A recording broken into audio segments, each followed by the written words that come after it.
तू कष्ट करशील त्याच्यासाठी याची मला खात्री आहे. मी हे ऐकून सुखावले आणि अशा कॉम्प्लिमेंट्सच तुम्हाला बळ देतं. तुझा काही रेफरन्स असेल तर दाखव ना. प्रोड्युसर हा प्रश्न विचारू शकतात. तर माझ्याकडे काही रेफरन्स नसताना माझ्यावरती विश्वास ठेवला याचा मला खूप आनंद आहे. ओह, आपल्याला यातलं काहीच माहित नाही. हे जेव्हा ते आय थिंक हे होणं पण गरजेचं आहे, नाहीतर बोर होऊन जाईल. You have to pull it from somewhere आणि ते एकदा आलं ना की मग प्रवास खूप सोपा होतो. पण ते सापडायला तारेवरची कसरत आहे. सगळ्यामध्ये आता डान्सचं चॅलेंज ज्या लोकांनी अरे नाही ही नाचत नाही यांना एक खणखणीत उत्तर तू आता दिलेलं आहेस. मी आलेच आणि इतक्या खतरनाक पद्धतीने तू सांगितलंयस. मला कामाद्वारे उत्तर द्यायला इतकी आवडतात. It's my most favourite thing to do. पण कसं आहे, मला असं वाटतं की तशा लाईटमध्ये कोणीतरी तुम्हाला बघणं पण गरजेचं असतं. मला असं वाटतं ॲक्टर तसं म्हणायला गेलं तर युजलेस आणि वल्नरेबल असतो, कारण तो खूप लोकांच्या डिसिजनवर अवलंबून असतं. त्याचं अस्तित्व, त्याचं काम करणं सगळंच. आणि मी ह्याचं श्रेय तेजसला देईन. त्याला हे सुचलं आणि त्याला का असं वाटलं की ओके हिच्याकडे एक तो हे मला बोलला आणि मला इतकं बरं वाटलं ते ऐकून की नाही साई, मला असं वाटतं तुझ्याकडे जबाबदारी ही दिली ना तर तू ती पार पाडशील, तू झगडशील त्याच्यासाठी, तू कष्ट करशील त्याच्यासाठी याची मला खात्री आहे.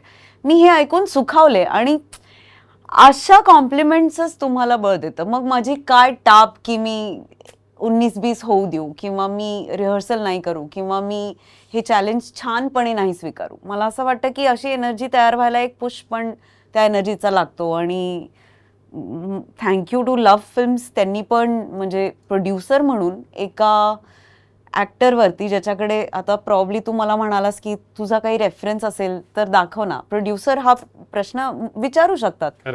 तर माझ्याकडे काही रेफरन्स नसताना माझ्यावरती विश्वास ठेवला याचा मला खूप आनंद आहे. आणि आय होप लोकांना आवडेल.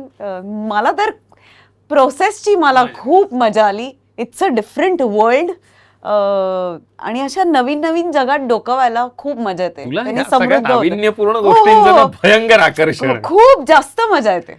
आणि तुम्ही कधी कधी असं वाटतं की ओह, आपल्याला यातलं काहीच माहित नाही. हे जेव्हा ते आय थिंक हे होणं पण गरजेचं आहे, नाहीतर बोर होऊन जाईल, बोरिंग होऊन जाईल. लावणीतलं जे कसब आहे, जी अदा किंवा जो नखरा आहे त्या सगळ्यामधला, तो करत असताना आणि कायम म्हणजे अगदी तुझ्याकडे ज्या क्लासमेट असेल किंवा वेगळ्या असेल, तुझा गोडवा, दुनियादारी किंवा त्यानंतर वेगळ्या पद्धतीने निखरत आलाय. पण एक अदा, ठसका, लावणी हे करत असतानाची मजा काय होते?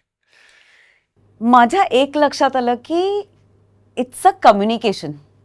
ऑडियन्स बरोबरचं हे कम्युनिकेशन आहे. डान्स तर आहेच, पण एक कम्युनिकेशन आहे. आणि ते कम्युनिकेशन खूप एजवरचं आहे. ते दुधारी तलवार येस, ते दुधारी तलवार आहे. ते एक डिसेन्सीची लाईन पण त्यांनी क्रॉस करता कामा नये, पण ते सेन्शुअल पण वाटावं असं ते एक मधली स्पेस आहे. ते अवघड काम आहे. ते अजिबात सोपं काम नाही. आणि हे सगळं करत असताना तुमचे डान्सिंग स्किल्स हे फार अवघड आहे. इट्स अ मल्टीटास्क आणि मल्टीटास्किंग आहे हे. आणि म्हणजे मला माहित नाही मी किती एक्सप्लोअर करू शकले, पण ते काय आहे हे तरी माझ्या लक्षात आलं. याचा खूप आनंद आहे. पदन्यास आणि पदलालित्य वगैरे हे सगळं करत असताना अदा, नखरा आणि 100%. आणि एक म्हणजे तुम्ही असं ना एक काहीतरी ना एक्स्ट्रा एक आणावं लागतं, यु नो. ते कारण ते उसणं आणता येत नाही, तरी ते तुमच्यातलं शोधावं लागतं. इनहेरंट आहे का तो कप्पा उघडा, ते you know you have to pull it from somewhere. आणि ते एकदा आलं ना की मग प्रवास खूप सोपा होतो. पण ते सापडायला तारेवरची कसरत आहे. निश्चित.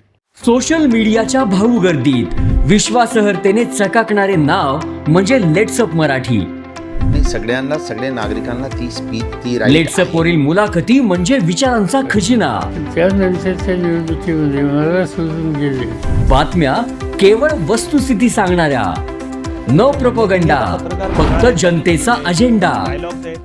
क्योंकि आने वाला कल जाने वाला है, जाने वाला कल आने वाला है. राजकारण, मनोरंजन असो की क्रीडा क्षेत्र, महाराष्ट्राची स्पंदने संवेदनशीलतेने टिपणारे माध्यम म्हणजे लेट्स अप मराठी. जगासोबत एक पाऊल पुढे राहण्यासाठी लेट्स अपचे ॲप, सोशल मीडिया आणि वेबसाईट सोबत कनेक्टेड रहा.